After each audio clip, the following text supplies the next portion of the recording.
rappel en fait grâce à Loïc. Il a fait des petits 360. Il fait ça encore. C'est pas mal. Bon, c'est donc un monument du football français et surtout de l'Olympique de Marseille qui met un terme à sa carrière à 40 ans. Steve Mandanda est à la une de l'équipe ce jeudi. Une belle photo du gardien champion du monde 2018. Et ce titre, heureux de laisser une trace. Et effectivement, sa trace est énorme. Il le confie plus en longueur dans l'interview réalisée par Baptiste Chaumier.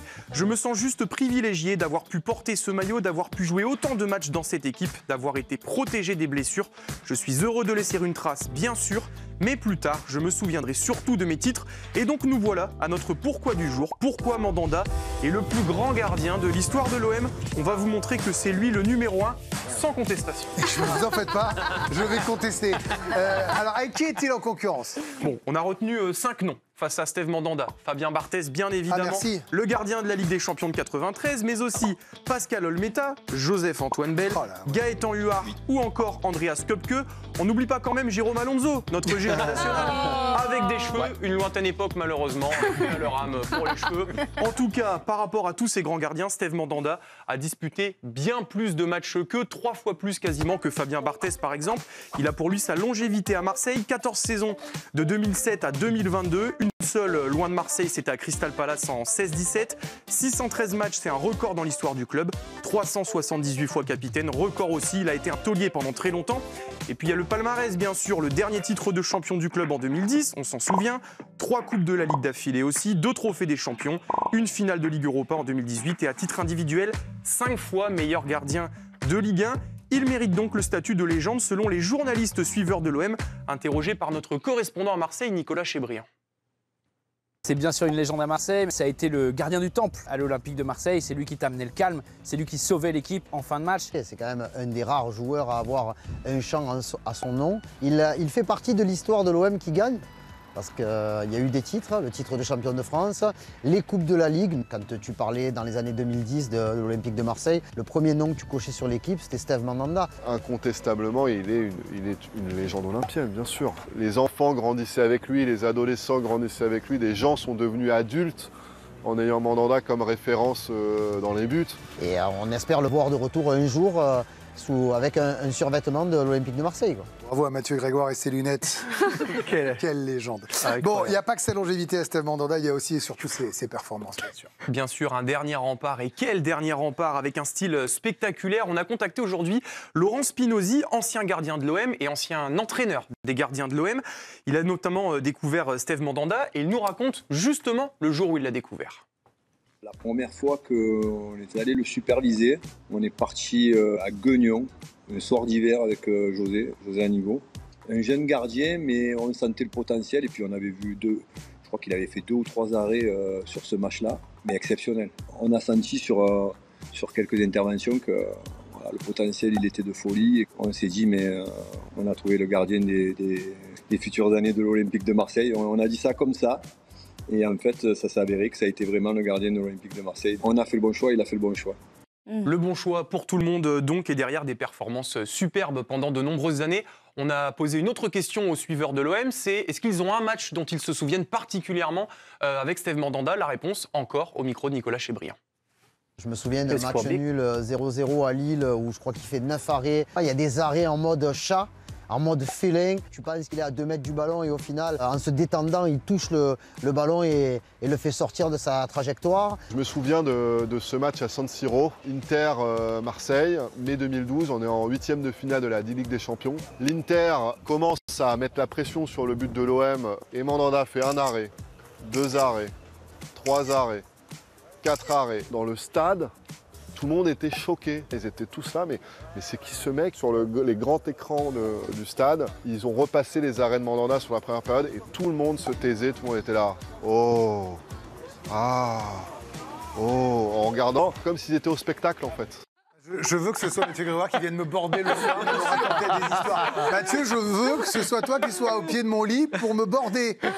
Bon, il était aussi un des leaders respectés dans le vestiaire, Steve Mandanda. Bien sûr, un homme de peu de mots, mais très charismatique, évidemment, avec ses coéquipiers. Il faisait l'unanimité. En fait, on avait un petit peu peur pour lui, le fait qu'il ne soit pas très loquace, que ce soit difficile du côté de Marseille. Mais ce fut tout le contraire, et c'est lui qui nous l'explique dans l'équipe aujourd'hui. Malgré mon tempérament assez calme, j'ai aussi mon caractère, il ne faut pas croire. Ce mariage avec l'OM a été un alignement de planètes. Et puis je crois avoir pris le temps de bien observer, de bien comprendre où j'avais mis les pieds. C'est aussi ce qui m'a aidé à durer dans l'univers du football et de l'OM en particulier. Des propos confirmés par Laurent Spinozzi, son ancien entraîneur des gardiens, même s'il confie l'avoir déjà entendu hausser un petit peu le ton. Une ou deux fois, on l'a vu s'énerver. Et ça déménage. Il faut vraiment, pour le sortir de ses gonds, comme on dit, il faut vraiment en faire. C'était le mec qu'on écoutait, quoi. De toute façon, il n'allait pas non plus avoir des discours tout le temps. Des fois un regard, des fois on regardait les traits de son visage à la mi-temps ou à la fin d'un match et on comprenait. Non, c'était plutôt le mec calme, qui rassure. Quand il parlait, c'était qu'il fallait, quoi. Et c'est un rôle qu'il a aussi tenu en équipe de France, bien sûr, en tant que deuxième gardien, sans jouer énormément. Eh bien, il faisait partie des cadres de Didier Deschamps, qui s'appuyait beaucoup sur lui. Deschamps, qui l'a eu à l'OM et en bleu, eh bien, lui a rendu hommage hier en insistant lui aussi sur son leadership. Écoute, je voudrais te remercier pour tout ce que tu as pu apporter au groupe, à moi-même, évidemment en étant capitaine à l'OM, avec, je crois, quelques titres. Ça remonte. Et humainement, tu as toujours été quelqu'un de très positif, un vrai leader. De vrais leaders, dit le sélectionneur des Bleus. Et évidemment, chez les supporters romains, sa trace restera aussi indélébile. Et on en vient au fameux surnom « Il phénoménaux » donné par les supporters olympiens. Ça lui a valu un chant aussi au Vélodrome, très connu, en direct du Vélodrome justement. Ah.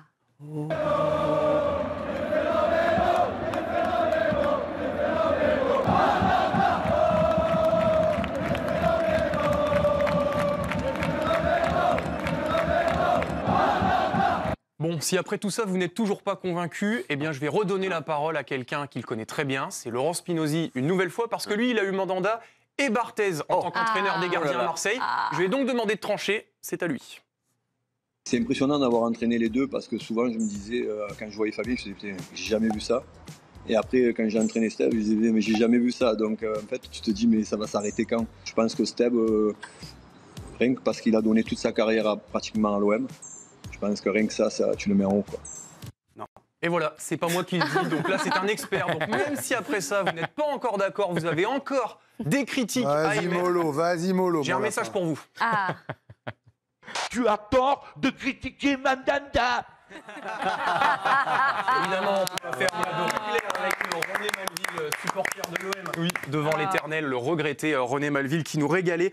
Mais l'histoire en tout cas de Steve Mandanda sur la Canebière n'est peut-être pas finie, parce qu'il a confié dans l'équipe aujourd'hui qu'il allait passer ses diplômes au CDES de Limoges, le centre de droit et d'économie du sport. Donc on le reverra peut-être à Marseille, peut-être dans le staff ou peut-être avec la direction. Merci Romain, merci à Arthur et Baptiste pour bosser avec vous dans ce Pourquoi.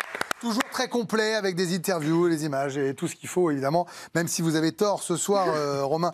Non, je dis ça, mais c'est un débat qui nous a amusés, nous, ce matin. Quand je dis amusé, parce que c'est le moment de faire un bilan. Et dans tous les cas, vous êtes soit le numéro 1, soit le numéro 2 d'un des plus grands clubs. Donc tout va bien. Il n'y a pas d'enjeu majeur. Oui. Le duel, on est d'accord, pour savoir s'il est le plus grand gardien de l'histoire de l'OM, c'est qu'avec Barthez. Personne ne me contredit, c'est un duel Barthez-Mandanda, même si Olmeta est fantastique, Joseph-Antoine Bell. Vous mettez Olmeta dans la lutte pour le numéro 1 Olmeta derrière Barthez, ouais. Alors donnez-moi votre trio de l'histoire de l'OM. Barthez, Olmeta, Mandanda. Ah, pour vous, Mandanda est 3e. Ah oui, Olmeta était en 91, c'est lui qui est dans les buts de l'OM contre Milan, quand même. Donc, c'est quand même pas rien de jouer une finale. L'étoile rouge, 91, c'est l'étoile rouge. Oui, pardon, mais le quart de finale après contre le Car Milan. Oui, je pense que le Car Milan, vous pensez au Car, moi j'étais en finale. Tu penses au match contre Milan, tu penses pas à Olmeta forcément, tu penses à Waddle, tu penses à Pelé, pas à lui. En fait, c'est quoi? C'est la Ligue des Champions qui sont les lettres de noblesse ultimes qui font la différence pour vous. Il ne parle que de ça à l'OM. La Ligue des Champions, on revient dans tous les débats. Dès que tu parles avec un supporter Marseille, il rappelle la Ligue des Champions. Pour moi, déjà Barthez, c'est le numéro 1 incontesté. Et on peut débattre entre Olmeta et Mandanda. Mais Fabien Barthez, oui, ça rime avec Ligue des Champions, ça rime avec Coupe d'Europe aussi, parce qu'il y a eu aussi les campagnes en Coupe de l'UEFA lors de son deuxième passage du côté de l'Olympique de Marseille. Donc il y a cette victoire en 93, mais il y a cette formidable finale en 2004 face à Parme. Et puis voilà, il y a ces choses-là qui ont été aussi, qui ont fait la légende de Barthez, ces Coupes d'Europe du côté de l'OM. Non, mais parce que la longévité de Mandanda, elle est exceptionnelle. Vous avez très bien travaillé, Romain. Mais celle de Barthez, elle est quand même là. Il revient 2 fois. On ne peut pas dire qu'il n'ait pas laissé aussi une trace dans le temps avec l'Olympique de Marseille. Surtout, c'est vraiment la saison 92-93. Moi, c'est mon enfance, c'est mon adolescence. Je me souviens de tout. quand il arrive, donc il est propulsé comme de Toulouse, donc il arrive de la folie marseillaise, de la furie marseillaise, des moyens démesurés. Et là, on découvre ce joueur qui, pour moi, était d'une insouciance extraordinaire, d'une surpuissance extraordinaire. Et les débuts à Marseille, c'est pas si simple. C'est un match mythique pour notre génération. Vous pouvez le retrouver sur YouTube, 25 novembre 92. C'est un match mythique en Ligue des Champions, Rangers à Ibrox Park contre Marseille. De partout, mais un match absolument mythique, conditions dantesques. Et il est en grande difficulté ce jour-là, parce que là, il apprend, c'est quoi ce bordel, tac-tac. Et il y a vraiment des critiques. Il y a Olmeta qui met la pression. Et après, il va se révéler. Et la finale de la Ligue des Champions contre le Milan. En première période, Marseille n'existe pas. Il y a des occasions monumentales. Il fait un arrêt extraordinaire contre Van Basten, un arrêt extraordinaire contre Massaro. Celui de Massaro, je l'ai en tête. Et d'ailleurs, Massaro, c'est fou le destin. Tout ce qu'il avait raté ce jour-là, l'année suivante, il les a mis 4-0 le match contre Barcelone. Il met un doublé. Mais Barthez, à l'époque, il avait 21 balais. Mais 21 balais à l'époque. Et comme il disait dans une interview qu'on a retrouvée cet après-midi, quand tu as Basile Boli devant toi, quand tu as des superstars devant toi, va commencer à dire à Boli, attends, reprelasse-toi. Il a eu un charisme, mais il avait une surpuissance physiquement, c'était monstrueux, et il avait une folie. Il était barjot, dans le bon sens du terme. Il avait un côté, le gardien, dans l'excellence du gardien, et moi, Mandanda, exceptionnel, extraordinaire, mais limite, pour moi, un peu trop propre, et extraordinaire, génial, fantastique. Non mais j'ai bien compris. Mais et Barthez, c'était le. Mais vraiment, je vous assure, les matchs. Attends, 21 balais à l'époque. À l'époque, on se disait il fallait avoir 27, 28, 29 ans, et il te fait. Mais en fait, ce que dit Johan, c'est que. En fait, tout est vrai. Je le dis, je le répète. Tout ce que vous nous avez dit, tout ce que vous nous dites, tout ce que vous avez dit, Loïc et Raph, tout ça est vrai. Là, on est sur du caviar et du caviar. Exactement. On n'est pas là pour des gardiens. Juste, ça rectifie, c'est Valence, la finale de la Coupe de Oui, c'est pas Parme. Non, c'était Valence. Il se fait exclure en plus. Il se fait exclure. Et ça fait partie de la légende de Barthez. Le problème aussi, c'est on parle de périodes de clubs très différentes. Moi, j'ai du mal à mettre comme meilleur gardien d'un club un mec qui finalement n'a pas connu la meilleure période. Parce que quand vous parlez de l'OM, vous parlez de titres nationaux multiples. Il en a connu quand même. Vous parlez du titre suprême en Coupe d'Europe. Lui, il a juste un titre de champion. Oui, c'est plus que tous ceux qui sont venus après. C'est quand même une période où on l'a plus vu dominé par le PSG que l'inverse. Et par exemple, Barthez, lui, c'est aussi un âge d'or. Donc quand vous parlez d'un club comme l'OM, le meilleur de l'histoire de ce club, il a forcément connu le mieux. Surtout que la finale européenne de Mandanda, c'est pas exactement un triomphe et il n'y est pas pour rien. Donc ça ternit aussi le tableau contre l'Atlético Madrid. Et en quart 2000, il était absent, il était blessé en quart. Voilà, donc il n'a pas pris part à cette épopée et quand il y est allé, ça s'est pas vraiment passé. Donc pour moi, ça fait quand même la différence avec Barthez qui est associé au plus grand moment de gloire et qui en plus était aussi un immense gardien. Et je pense que c'est un meilleur gardien que Mandanda aussi en valeur intrinsèque parce qu'il est aussi champion du monde. S'il est resté aussi longtemps à l'OM, c'est qu'il y a une raison aussi. Tu peux aussi prendre en compte la carrière du joueur. Barthez, il ne pouvait pas faire sa carrière à l'OM parce qu'il était trop fort pour l'OM. Parce qu'il n'était pas Mandanda finalement, il a essayé de partir. Sauf qu'il s'est rendu compte que ça ne marchait pas. C'est pas si facile de rester aussi longtemps non plus à l'OM. Pas pour être numéro 1.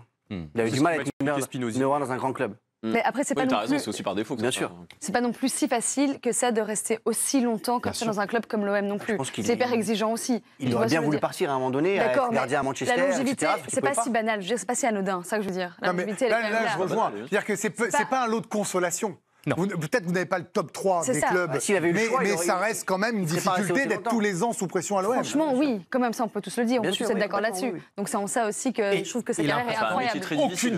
Aucune casserole, c'est quoi, c'est 15 ans, c'est ça, non? C'est ça, aucune casserole, comment dire, il n'y a même aucune crasse, entre guillemets. Tu peux pas dire un truc négatif, je pense, toi, Anthony, tu suis l'OM depuis des années. Mais rien qu'à voir son hommage quand il revient la saison dernière. Mais tu vois, l'attitude, le côté seigneur, dans un univers de folie, dans un univers de marmite, oui, vous avez raison. La température. Même avec Paul Lopez. Est-ce qu'il n'y a pas quand même, je ne pense pas qu'il m'en veuille si je dis ça, une petite frustration par rapport à son début de carrière?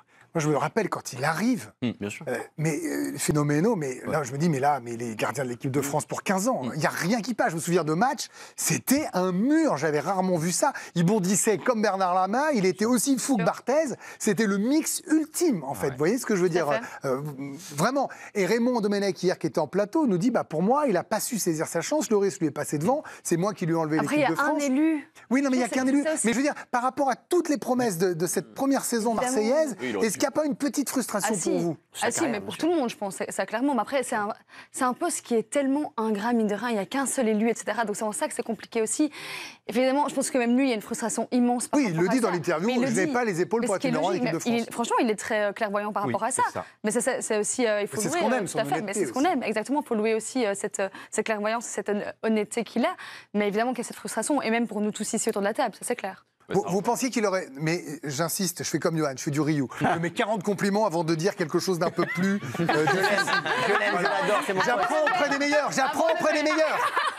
J'apprends auprès des meilleurs. Donc, Il a une carrière extraordinaire. Il est d'une lucidité, l'interview est formidable, parce qu'il le dit lui-même, hein, j'avais pas les épaules, je le redis, pour être numéro 1. C'est très dur à dire, cette phrase-là. Exactement. C'est quelqu'un que vous imaginiez, Steve Mandanda, on est d'accord, devenir le plus grand gardien français du 21e siècle au début de sa carrière. Ce qui n'est pas le cas, ce qui n'a pas été le cas. Parce qu'il a la malchance de tomber sur Hugo Lloris. Parfois aussi, c'est générationnel. Et en l'occurrence, Lloris a fait aussi une très grande carrière. Même si en club aussi, finalement, on peut se dire que Lloris a jamais accédé finalement à des très gros clubs parce que quand Tottenham comme ça. Oui, mais Tottenham, c'est pas, il est pas champion d'Angleterre. Enfin, la carrière en club de Lloris, moi je la trouve aussi Tottenham, c'est pas voilà, c'est pas le super fort. C'est après le marché des gardiens. Le marché des gardiens aussi à cette époque est beaucoup plus fermé que cette année. Sauf que quand vous sortez vraiment du lot, vous arrivez aussi à déclencher le grand club au bon moment. Il reste quand même toujours autant de grands clubs, même plus parfois. Après Lloris, il a fait la Ligue des Champions avec Tottenham. Oui. Ah oui. Quand ils font le final, parcours de monsieur. fou, C'est pas un grand club, mais bon. Il y a un mot comme pour Mandanda. Il y a les champions, c'est pas un grand club. Il y a très peu comme de Français champions du monde. Lui, il te fait un match en 2018 où il avait été d'ailleurs, il fait son match. Donc il est quand même champion du monde. Il fait partie d'une des 2 générations. Bien sûr. Du monde. Il est champion du monde. C'est quand même monumental. Mais c'est vrai que c'est pas ce qu'on dit. Après, on a un goût trop peu. Mais en même temps, je trouve un goût trop peu. Moi, je trouve que il a la carrière et c'est pas du tout une critique, qu'il mérite. C'est-à-dire, comme tu dis, pas crack. Mais en étant excellent, il te fait une formidable carrière, mais ce n'est pas un crack. Oui, c'est ça le problème. Moi, c'est ça que je l'ai vu crack la première année, vraiment. Moi, je me souviens de matchs, j'ai pas souvenir. Mais vraiment, j'ai réfléchi tout l'après-midi. J'ai pas souvenir de certains matchs où j'ai vu un gars aussi fort par moment. Lloris était très fort aussi. Donc c'est un rendez-vous. Il a été très bon dans la durée, mais moi j'ai vu des matchs de Mandanda où vous pouviez tirer dans tous les coins. Je me rappelle. C'est génial. Les goûts, les couleurs, chacun fait comme il en veut. Moi j'ai des souvenirs de matchs où je me dis mais ça ne marquera pas, ça ne marquait pas. Beaucoup de réactions. Beaucoup de réactions avec des termes qui reviennent souvent, l'exemplarité, le respect, l'admiration. On commence avec notamment la réaction de la Fédération française de foot et les mots de Philippe Diallo. Je tiens au nom du football français à rendre un hommage appuyé à Steve Mandanda. Steve a choisi de mettre un terme à sa longue et riche carrière. Dans le football, atteindre le haut niveau est très compliqué. S'y maintenir l'est encore davantage. J'éprouve le plus grand respect pour ce joueur exemplaire qui a toujours envoyé une image positive de notre sport. J'espère pouvoir l'accueillir lors d'un prochain match de l'équipe de France pour lui témoigner la gratitude de la Fédération française de football. Son grand ami, Florian Thauvin, on a une belle anecdote d'ailleurs aujourd'hui dans le journal, lui a aussi rendu hommage. Je te dis juste merci pour tout. Le reste est en privé. Je t'aime, mon frère. D'autres mots, Mamadou Niang, d'ailleurs une autre légende de l'Olympique de Marseille, lui a aussi rendu hommage.